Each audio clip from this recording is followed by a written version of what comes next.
नमस्कार केमती अच्छे आपण मैंने भले थे गोटे विश्वास थे गोटे भरोसा थे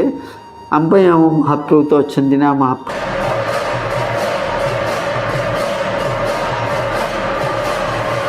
प्रति मुहूर्ते चाहती प्रति क्षण था प्रति आस्था था कि प्रति भरोसा था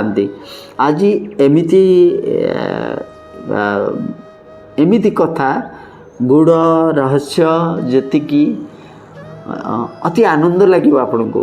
आज मु कहूँ परमहंस रामकृष्ण देवंकर कथा। रामकृष्ण देव जेतबले सी तो निजे निजे शक्तिर अधिकारी से सृष्टि भी से पाई तांकरी अंश नहीं मातृशक्तिर अंश नहीं सृष्टि होता ना मनीष से लेवल को जापरनी। रामकृष्ण देव जेतबले साधना रे बसी थांती गोटे सैचुरेशन पॉइंट आसे जेतबले आम आत्मा परमात्मा रो मिल जोटा को समाधिस्थ कहती सेतबले मनीष शरीर रो मोह माया टू सेतबले उपलब्धि करे परमात्मा रो सत्ता को उपलब्धि करे सेतबले से क्षण ही त्याग हो जाता है जे इटा गोटे शरीर ये गोटे आत्मा अच्छे आ भितर सेटा समाधिस्थ अवस्था जोटा परमात्मा को प्रत्यक्ष भाव अनुभव नियो ता सहित लीन हो जावा। रामकृष्ण देव जेतबले समाधिस्थ होउथिले जो प्रक्रियाटी करूथिले बहुत चेष्टा करबा पर सैचुरेशन पॉइंट जोटा से गोटे लेयर को अतिक्रम करी बारंबार जाई पर नथिले भीषण विकल होकर भी कांदती माँ माँ करी कांदती माँ मुझे कहीं जापरनी मुझे कहीं जापरनी सेमती हठात कि दिने रामकृष्ण देव समाधिस्थ होती से तो माने जुग जुगुरु तो आम भारत एमती गोटे ये तो साधु सन्त सब बेले तोतापुरी जी महान सन्त हठात कि उभा होते रामकृष्ण समाधि बस समाधि बस आखिर दार दार लुह माने मन रे आसुची माँ मुझे वर्ष धरी सेमती समाधिस्थ होकिंतु पर अवस्था को जोटा कहती सैचुरेशन पॉइंट कहीं जापरनी तोतापुरी कौन कले रामकृष्ण जो साधना यही जगह को गोटे कार्य आघात कले ये फटकिन आघात कले यहीटा आप देखिए जो आम जो अच्छी केन्द्र सब अच्छी ये ध्यान कला बेले ये आसे जोटा ये रामकृष्ण देव जो आघात कले यही पॉइंट रे रक्त गुड़ा बही आसला काचरे आघात कले जो रक्त गुड़ा बही आसला रामकृष्ण देव हठात कि ध्यान भंग सामने देखला को तोतापुरी लम होकर पाद तले कले कले मोर भाग्य मुझे दर्शन पाऊँगी मु दर्शन पाऊँगी ये सब कहते नाई मोर भाग्य मो मार आ परमात्मा निर्देश पालन करने तुम पाखक आसी तुम पाखे आसी पहुँचवा जे जे जगतर सृष्टिकर्ता जो परमात्मा सी मत निर्देश देले आठर बड़ भाग्य मोर कौन हो पारे कहले एबे समाधिस्थ हुओ मु बस तुम आगे समाधि जिते समाधिस्थ हेले ये जोटा आघात होता है ये कहले ये केन्द्र करी केन्द्रीभूत कर तुम चिंता शक्ति की सबूक मानसिक स्तर में ये केन्द्रीभूत कर ये केन्द्रीभूत कर समाधिस्थ हुआ जो से केन्द्रीभूत कर समाधिस्थ होती से रामकृष्ण देव पूर्ण समाधिस्थ अवस्था को जाइए से सैचुरेशन पॉइंट आसी ये तन्मय होकर माँ माँ करी से मूर्छित होकर अनेक समय समाधिस्थ पर फिर तोतापुरी समाधिस्थ अवस्थारू पुणी रिटर्न कर पचार मोर कौन होता मु कौन जाऊन ना तमें माँ को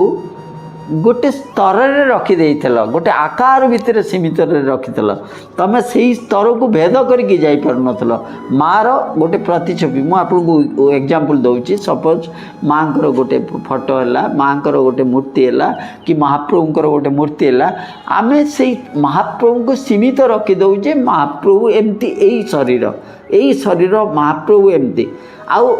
रामकृष्ण देव को तोतापुरी बुझाते जे तमें सही आगू को बढ़िले जे କେଉଁ ଅବସ୍ଥା ଅଛି ସେଠିକି ଯାବାକୁ ଯାଉନ, କାହିଁକିନା ସେଇ ସ୍ତରକୁ ଆସିଲା ପରେ ତୁମେ ସେଇଠି ତୁମେ ତାକୁ ତୁମକୁ ସେଇଥିରେ ସୀମିତ ରଖୁଥିଲ, ସେଇଠି ଯେଉଁ ମାଆକୁ ଭଲ ପାଇବାର ଭାବକୁ ସେଇଠି ବାନ୍ଧିକି ରଖୁଥିଲ। କିନ୍ତୁ ତା ପଛରେ ଯେଉଁ ମାଆର ଯେଉଁଠି ସାଚୁରେସନ୍ ପଏଣ୍ଟଟା, ଯେଉଁଠି ଆତ୍ମା ଆଉ ପରମାତ୍ମାର ମିଳନ ହୁଏ ସମାଧିସ୍ଥ ଅବସ୍ଥାର, ସେଠିକି କ୍ରସ୍ କରିପାରୁନଥିଲ। ସେଠୁ ରାମକୃଷ୍ଣ ତ ବିଖ୍ୟାତ ସେ ପରମହଂସ, ସେତେବେଳେ ପରମହଂସ ହେବା ଆଶ୍ଚର୍ଯ୍ୟ କଥା। ରାମକୃଷ୍ଣ ଦେବଙ୍କୁ ଯେତେବେଳେ ବାହାଘର କରାହେଲା, ମା ଶାରଦା ଦେବୀଙ୍କ ବୟସ ସେତେବେଳେ 9 ବର୍ଷ ଥିଲା। ଯେତେବେଳେ 9 ବର୍ଷର ଗୋଟେ ବାହାଘର କରାହେଲା, ତାର କାରଣ ଅଛି କହିଲେ ଲମ୍ବା ଇତିହାସ ପକା। ଜଣେ ପରମହଂସ କେମିତି ସଂସାରୀ ହେଉଛି ତାର କାରଣ ଅଛି। ଯେତେବେଳେ ମା ବସିଛନ୍ତି, ଖଟ ଉପରେ ବସିଛନ୍ତି, ରାମକୃଷ୍ଣ ପ୍ରଥମ ଥର ପାଇଁ ଯେତେବେଳେ ମାଆଙ୍କ ବାହାଘର ପରେ ତାଙ୍କ ସେଇ କକ୍ଷକୁ ପଶୁଛନ୍ତି, ମା ବସିଛନ୍ତି, 9 ବର୍ଷର ଛୁଆଟି, 9 ବର୍ଷର ସେ ଗୋଡ଼ ଖଟଟାରୁ ତଳକୁ ଗୋଡ଼ ଝୁଲେଇକିରି ବସିଛନ୍ତି। ରାମକୃଷ୍ଣ ଯେତେବେଳେ ଆସୁଛନ୍ତି, ପାଦ ତଳେ ବସିକି ମାଆଙ୍କ ପାଦ ଦୁଇଟାକୁ ବସିକିରି ଏମିତି ମାନେ ଲୁହରେ ଧୋଇ ଦେଉଛନ୍ତି, ଯେମିତି ଭଗବାନ କୃଷ୍ଣ ଯେମିତି ସୁଦାମାର ପାଦକୁ ନିଜ ଲୁହରେ ଧୋଇ ଦେଇଥିଲେ। ସେ ବିଷୟରେ କହିବି କାହିଁକି ସେ ଲୁହରେ ଧୋଇଥିଲେ। କାହିଁକି ଆପଣମାନେ ପ୍ରଶ୍ନ ଆସେ ଯେ ଭଗବାନଙ୍କ ପାଖକୁ ଆସୁଥିଲେ, କାହିଁକି ସେ ଶହ ଶହ କଣ୍ଟା ସୁଦାମାର ପାଦରେ ଫୁଟେଇ ଦେଇଥିଲେ, ସେ ବିଷୟରେ କହିବି, ଦିନେ ଗୋଟେ ଅଧ୍ୟାୟରେ କହିବି। ମାଆଙ୍କ ପାଦକୁ ସେଠୁ ଲୁହରେ ଧୋଇ ଦେଇଥିଲେ, ମା କିରି ଇଏ କରି ସେଠୁ ମା ତାଙ୍କ ମୁଣ୍ଡକୁ ଆଉଁସି ଦେଇଥିଲେ। ଯେତେବେଳେ ସେଇଠି ତଳେ ବସିକିରି ମାଆଙ୍କ କୋଳରେ ଯେତେବେଳେ ଶୋଇପଡ଼ିଲେ, ସଂସାର ସିନା କିଛି ନ ଜାଣୁନଥିଲା, ରାମକୃଷ୍ଣ ଦେବ ଜାଣିଥିଲେ ଯେ ମା ନିଜେ ପ୍ରତ୍ୟକ୍ଷ ଏ ପୁଅଟାର ମାନେ ପୁତ୍ରବତ ତାକୁ ଗେହ୍ଲା ଆହ୍ଲାଦ କରିବ ବୋଲି ଏଇ ରୂପରେ ଆସିଛି। ପ୍ରକୃତରେ ବି ମା ଶାରଦା ଦେବୀ ମାଆଙ୍କର ଅଂଶ ନେଇକି କିଛି ଆସିଥିଲେ। ମାଆଙ୍କର ଯେହେତୁ ମା କାଳୀଙ୍କର ସ୍ୱରୂପ ଏମିତି, ତାଙ୍କ ଉତ୍ପତ୍ତି ଏମିତି, ଯେତେବେଳେ ତା ମା କାଳୀ ସୃଷ୍ଟି ହେଇଥିଲେ, ଯେତେବେଳେ ସୃଷ୍ଟି କରାହେଇଥିଲା, ସେତେବେଳେ ଇଏ ମାନେ ସମସ୍ତଙ୍କ ଅନ୍ତର୍ନିହିତ ସୃଷ୍ଟି ଥିଲା। ଇଏ ଯେଉଁ ଯେତେ କୁସଂସ୍କାରୀ ଆଉ ଯେତେ ଅସାମାଜିକ ଇଏ ଯିଆଙ୍କୁ ଦର୍ଶନ କରିବ, ସିଏ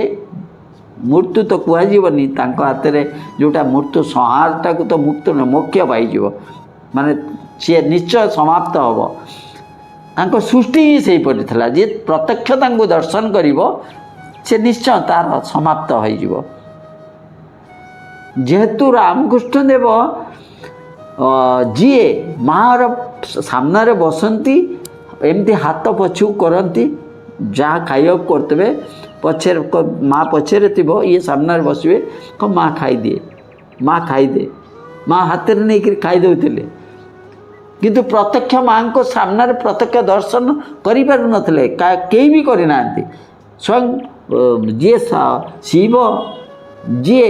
ସେ ନିଜେ ଆଖି ବୁଜିକିରି, ଯେତେବେଳେ ମା ତାଙ୍କ ଉପରେ ପାଦ ଦେଇଥିଲେ, ସେତେବେଳେ ଶିବ ନିଜେ ଆଖି ବୁଜିକିରି ଶୋଇଥିଲେ। କାହିଁକିନା ପ୍ରତ୍ୟକ୍ଷ କେହି ମା କାଳୀଙ୍କି ପ୍ରତ୍ୟକ୍ଷ ଦର୍ଶନ କରିପାରିବେନି, କାହିଁକିନା ଯିଏ ବି ଦର୍ଶନ କରିବ ସେ ମୁଖ୍ୟ ପାଇଯିବ। ରାମକୃଷ୍ଣ ଦେବ କିନ୍ତୁ ରାମକୃଷ୍ଣ ଦେବଙ୍କର ଭଲ ପାଇବା ଏମିତି ଥିଲା, ସବୁବେଳେ ପାଇଁ ଝୁରୁଥିଲେ, ସବୁବେଳେ ପାଇଁ ଝୁରୁଥିଲେ, ମା ତୁ ମୋତେ ପ୍ରତ୍ୟକ୍ଷ ମୋ ପାଖରେ ରହିବୁନୁ, ମୋତେ ଟିକେ ପୁଅ ବୋଲି ଆହ୍ଲାଦ କରିବୁନୁ, ଇଏ କରିବୁନୁ। ମା ତାଙ୍କ ଇଚ୍ଛା ପୂରଣ କରିବା ପାଇଁ ନିଜେ ଶାରଦା ଦେବୀ ହେଇ ତାଙ୍କ ପାଖକୁ ଆସିଥିଲେ। ତାଙ୍କର ଗୋଟେ ସମ୍ପର୍କ ଭିତରେ ବାନ୍ଧିଥିଲେ, ସଂସାର ଜାଣିବା ପାଇଁ ଇଏ ସ୍ୱାମୀ ସ୍ତ୍ରୀ, କିନ୍ତୁ ବାସ୍ତବରେ ସ୍ୱାମୀ ସ୍ତ୍ରୀର ଯେଉଁ ବାଗିଆ ସମ୍ପର୍କ, ସେଇ ବାଗିଆ ସମ୍ପର୍କ ନଥିଲା ତାଙ୍କ ଭିତରେ। ଯେତେବେଳେ ବିବେକାନନ୍ଦ ନରେନ, ତାଙ୍କ ଛୋଟବେଳେ ଡାକ ଥିଲା ନରେନ, ଯେତେବେଳେ ନରେନ ସେ ତ ବହୁତ ଭଲ ପାଠ ପଢ଼ୁଥିଲେ, ସେ ରାମକୃଷ୍ଣ ଦେବଙ୍କର କେମିତି ତାଙ୍କ ସାଙ୍ଗରେ ସମ୍ପର୍କ ହେଲା ସେ ବହୁତ ବଡ଼ କଥା, ଖାଲି ସଂକ୍ଷେପରେ କହିଦେଉଛି। ବିବେକାନନ୍ଦ ବହୁତ ଭଲ ଗୀତ ବୋଲନ୍ତି, ଭଲ ଗୀତ ବୋଲନ୍ତି, ଭଜନ ବୋଲନ୍ତି। ରାମକୃଷ୍ଣ ଦେବ ଥରେ ସେଇ ସ୍କୁଲରେ ଯେଉଁଠି ଇଏ ପାଠ ପଢ଼ୁଥିଲେ ସେଇଠିକି ଅତିଥି ହେଇକି ଯାଇଥିଲେ। ଅତିଥି ମାନେ ଏତେ ବଡ଼ ସାଧୁସନ୍ଥ। ଯେତେବେଳେ ବିବେକାନନ୍ଦ ସେଠି ଭଜନ ବୋଲିଥିଲେ, ଇଏ କରିଥିଲେ, ଯେତେବେଳେ ନରେନକୁ ଅନେଇଲେ, ବିବେକାନନ୍ଦକୁ ରାମକୃଷ୍ଣ ଅନେଇଥିଲେ, ସେ ଜାଣିଦେବେ ଦିବ୍ୟ ଦ୍ରଷ୍ଟା ଯିଏ, ସେ ଜାଣିଦେବେ ଯିଏ କିଏ ମୋର ଉତ୍ତରାଧିକାରୀ, କିଏ ଭଗବତ ସତ୍ତା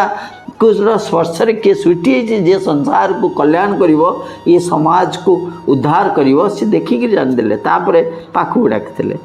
कहले तू ये आश्रम ये जो माँ पाखु आ रामकृष्ण आखिरे गोटे जादू थिला जहाँ पाखे स्वयं माँ थी आखिरे तो जादू थी जहाँ पाखे महाप्रभु अच्छा ता आखिरे तो महाप्रभु लुह थी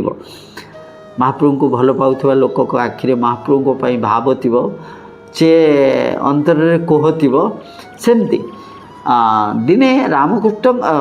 नरेन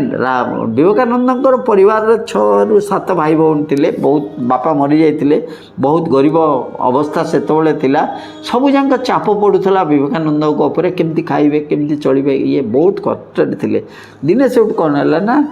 हठात आंकर मन पड़ा मुंडे पशिला से जो एत बड़ा साधु आसते मुझे जीवी कौन ऐश्वरिक गुण थी मो परिवार को ये विपद बचे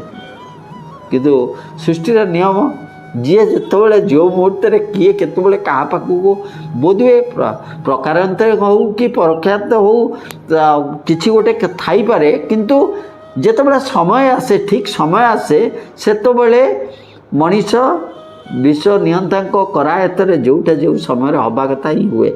विवेकानंद बसते रामकृष्ण बस ये पाखे आसी जस्ट माँ का पाखर आसी बाहर बस विवेकानंद को मुहरे की खुशी जमी हजिला धन पाई सी जानी नरेन कौन जानी सेठू विवेकानंद मुँह शुके बसले छोट पिलाटी से पचार सेठू रामकृष्ण देव को कथा को समस्ते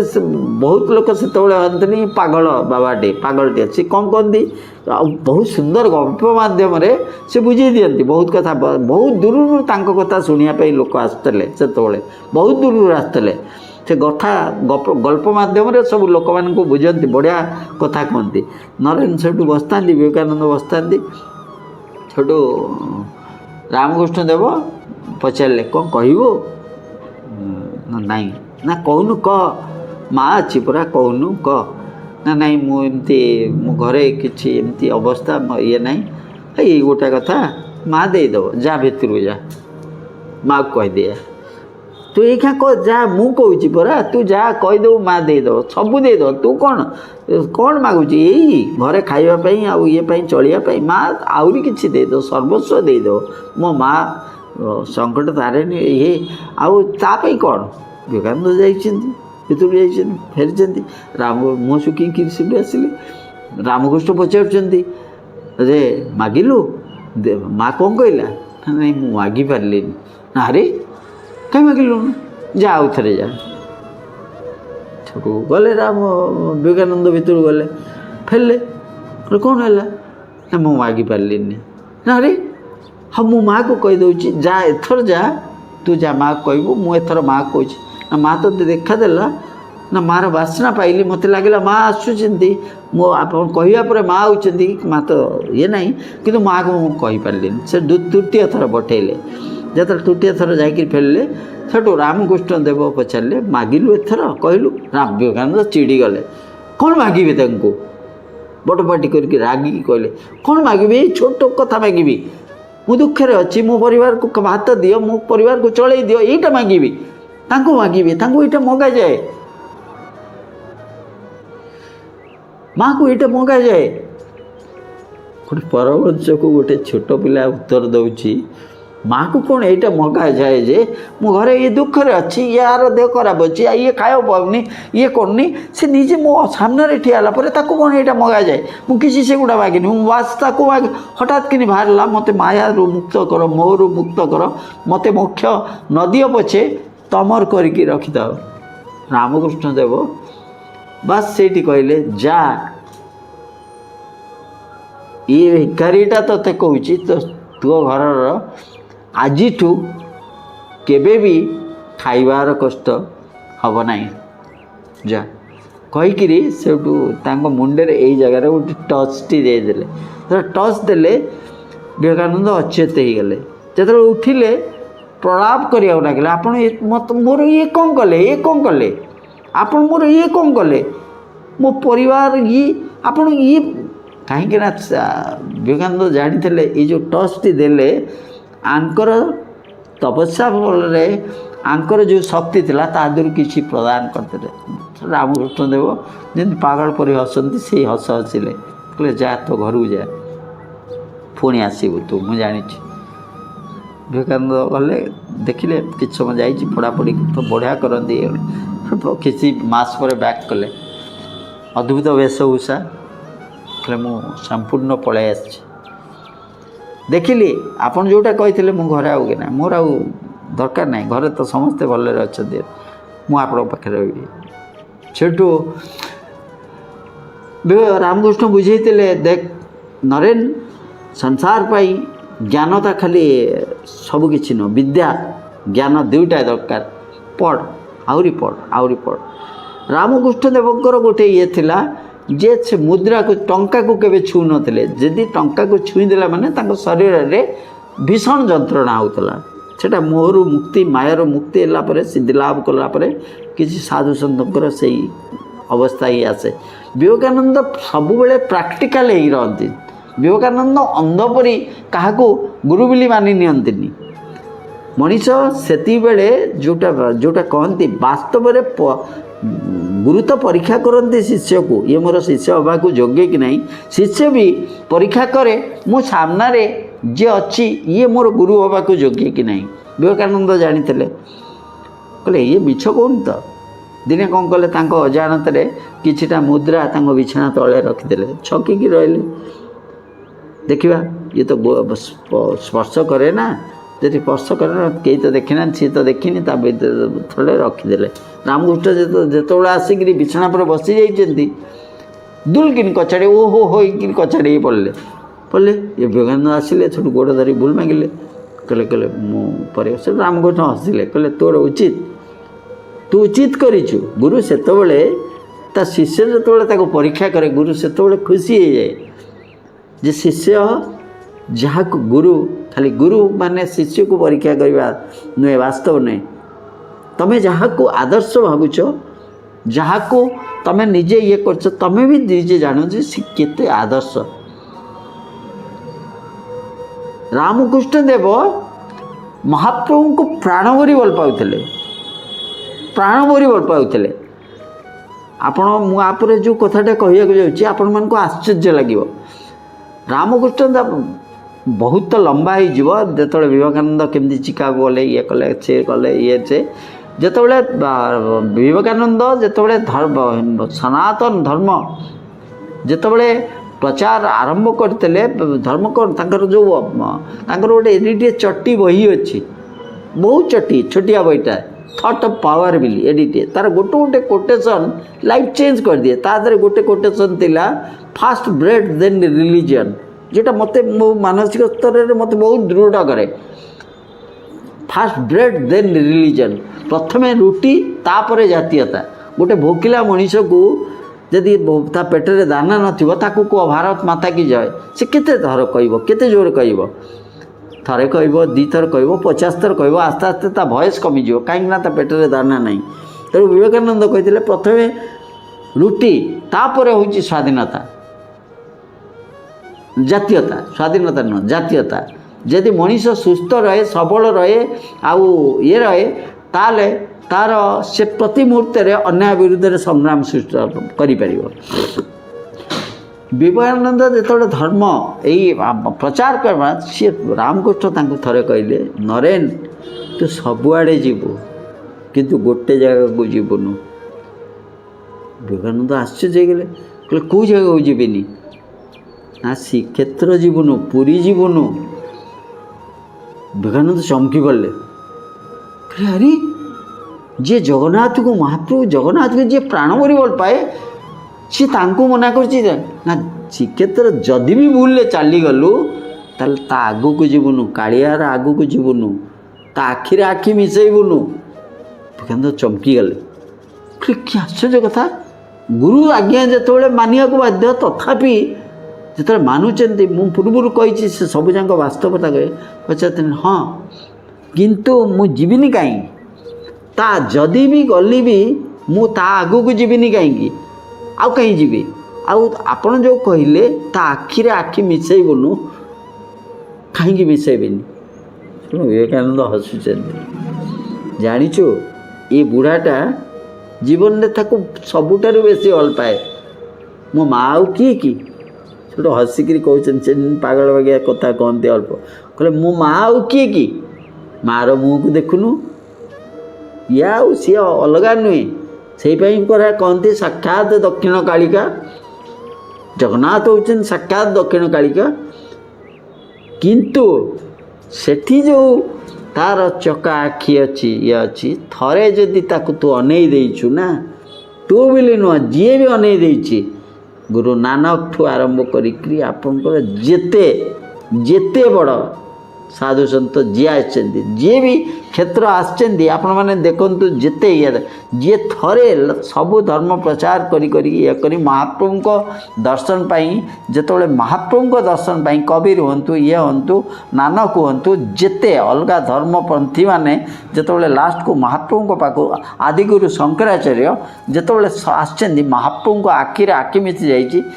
ସେମାନେ ଡିସାଇଡ଼୍ କରିଛନ୍ତି, ନାଇଁ ଆଉ କୁଆଡ଼େ ଯିବୁନି, ଆମେ ସରିଗଲା, ଏଇଠି ହିଁ ରହିବୁ। କ୍ଷେତ୍ରରେ ଶ୍ରୀକ୍ଷେତ୍ରରେ ଆପଣ ଦେଖନ୍ତୁ, ସମସ୍ତଙ୍କର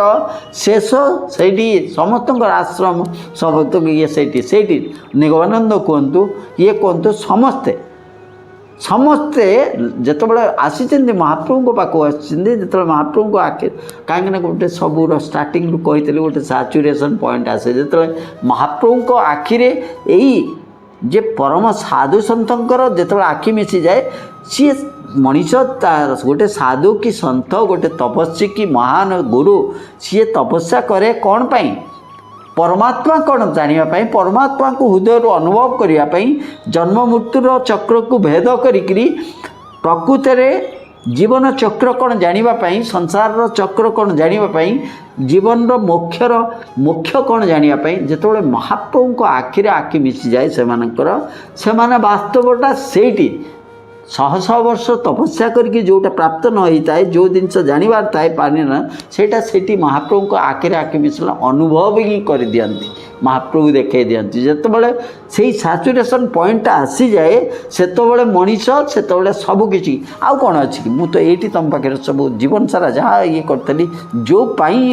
ମୁଁ ତପସ୍ୟା କରିଥିଲି କି ଯାହା କରିଥିଲି, ସବୁ ତ ଆପଣ ଏଇଠି ଦେଖାଇଦେଲେ, ଆପଣ ହିଁ ସବୁକିଛି ଏଇଠି ରହିଛନ୍ତି। ବିବେକାନନ୍ଦ ସେକୁ ବୁଝାଉଛି, ରାମକୃଷ୍ଣ ଏ ବୁଢ଼ାଟା କାହିଁ ଯାଉନି କି ତା ପାଖକୁ? କାହିଁକିନା ତୋତେ ସଂସାର, ଯଦି ତୁ ତା ଆଖିରେ ଆଖି ମିଶାଇ ଦେବୁ, ତାହେଲେ ଗଲା, ତୁ ସେଇଠି ହିଁ ରହିଯିବୁ। ତୋତେ ମୁଁ ଏତେ ବଡ଼ ଇଏ କରିଛି, କାହିଁକିନା ସଂସାରରେ ତୋର ବହୁତ କର୍ତ୍ତବ୍ୟ ବାକି ଅଛି, ସଂସାର ପାଇଁ ତୋର ବହୁତ କିଛି କାମ ବାକି ଅଛି।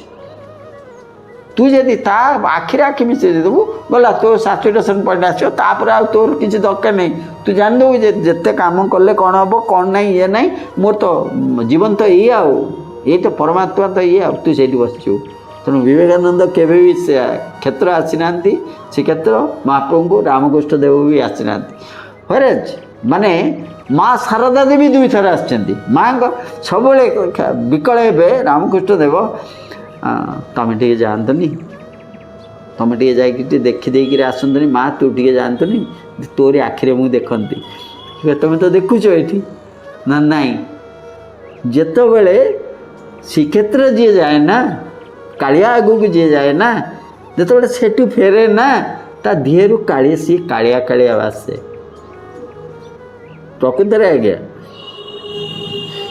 ଆପଣଙ୍କ ଶରୀର ଇଏ ଯେମିତି ଥିବ, ମହାପ୍ରଭୁଙ୍କୁ ଭଲ ପାଉଥିବା ଲୋକ,